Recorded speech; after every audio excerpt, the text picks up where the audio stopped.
Hello student, তোমরা কেমন আছো? আশা করি তোমরা সকলেই ভালো আছো। প্রতাপ একাডেমি কোচিং পরিবারে তোমাদেরকে সকলকেই স্বাগত জানাই। তোমরা যারা ক্যালকাটা ইউনিভার্সিটির আন্ডারে অল অ্যাফিলিয়েটেড কলেজগুলির মধ্যে পড়াশোনা করছো, তোমাদের জন্য আজকের এই ভিডিওটি অত্যন্ত গুরুত্বপূর্ণ হতে চলেছে। কেন তোমাদেরকে বলে রাখি, কারণ এবিসি আইডি কার্ড নিয়ে ক্যালকাটা ইউনিভার্সিটির তরফ থেকে নোটিশ দেওয়া হয়েছে। নোটিশের মধ্যে কি রয়েছে তার আগে তোমাদেরকে বলে রাখি, এই যে এবিসি আইডি নিয়ে নোটিশ দেওয়া হয়েছে, ফর্ম ফিল আপ করার জন্য বলা হচ্ছে, এটি কাদের জন্য? সিসিএফ এর আন্ডারে তোমরা যারা পড়াশোনা করছো, না সিবিসিএস এর আন্ডারে তোমরা যারা পড়াশোনা করছো? তাই তোমাদেরকে বলো ভিডিওটি তোমরা এন্ড পর্যন্ত দেখো, তাহলে সমস্ত কিছু কিন্তু বুঝে যাবে। প্রথমে তোমাদেরকে বলে রাখি, তোমরা যারা ক্যালকাটা ইউনিভার্সিটির আন্ডারে অল অ্যাফিলিয়েটেড কলেজগুলির মধ্যে সিসিএফ অর্থাৎ এনপির আন্ডারে পড়াশোনা করছো, আর তোমরা যারা সিবিসিএস এর আন্ডারে পড়াশোনা করছো, তোমাদের সকলকেই এবিসি আইডি কার্ডের রেজিস্ট্রেশনের ফর্ম ফিল আপ কিন্তু করতে হবে।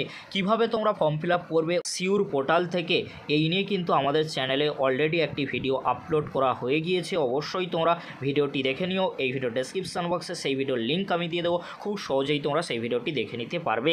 এবারে তোমাদেরকে বলে রাখি, তোমরা যারা ক্যালকাটা ইউনিভার্সিটির আন্ডারে পড়াশোনা করছো, তোমাদেরকে সকলকেই কিন্তু এবিসি আইডি কার্ড করতে হবে। এবিসি আইডি কার্ড করার পরে এবিসি আইডি কার্ডের যে আইডি রয়েছে, সেই আইডিটি নিয়ে কিন্তু তোমাদেরকে এবিসি আইডি কার্ডের রেজিস্ট্রেশন ফর্ম ফিল আপ করতে হবে। কিভাবে তোমরা রেজিস্ট্রেশনের ফর্ম ফিল আপ করবে সিউর পোর্টাল থেকে অলরেডি তোমাদেরকে আমি বলে দিয়েছি, যে এই ভিডিওর ডেসক্রিপশন বক্সে লিঙ্ক দেওয়া রয়েছে, লিঙ্কে ক্লিক করে খুব সহজেই তোমরা সেই ভিডিওটি দেখে নিতে পারবে। তার পরবর্তীতে তোমরা খুব সহজেই ক্যালকাটা ইউনিভার্সিটির পোর্টাল থেকে এবিসি আইডি রেজিস্ট্রেশনের ফর্ম ফিল আপ করে নিতে পারবে। এবারে তোমাদেরকে বলে রাখি, কাদের জন্য এই এবিসি আইডি রেজিস্ট্রেশন করতে হবে। দেখো, তোমরা যারা ক্যালকাটা ইউনিভার্সিটির আন্ডারে সিবিসিএস স্টুডেন্ট রয়েছো, আর তোমরা যারা ক্যালকাটা ইউনিভার্সিটির আন্ডারে নিউ স্টুডেন্ট রয়েছে, অর্থাৎ সিসিএফ এর আন্ডারে পড়াশোনা করছো, তোমাদের সকলকেই এবিসি আইডি কার্ড বানাতে হবে। তার পরবর্তীতে ক্যালকাটা ইউনিভার্সিটির পোর্টাল থেকে এবিসি আইডি রেজিস্ট্রেশনের ফর্ম ফিল আপ কিন্তু করতে হবে।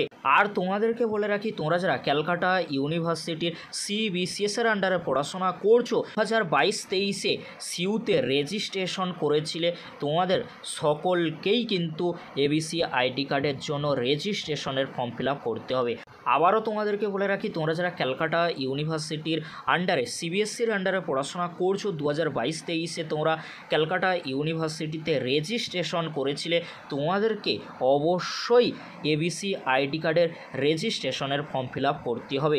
অর্থাৎ তোমরা যারা ক্যালকাটা ইউনিভার্সিটির আন্ডারে 2022-23 শিক্ষাবর্ষে রেজিস্ট্রেশন করেছিলে সিইউতে, অবশ্যই তোমাদেরকে সিবিএসসির আন্ডারে এবিসি আইডি রেজিস্ট্রেশনের ফর্ম ফিল আপ করতে হবে। 2022-23, 23-24, 24-25 তোমরা যারা রয়েছো সিবিএসসির আন্ডারে।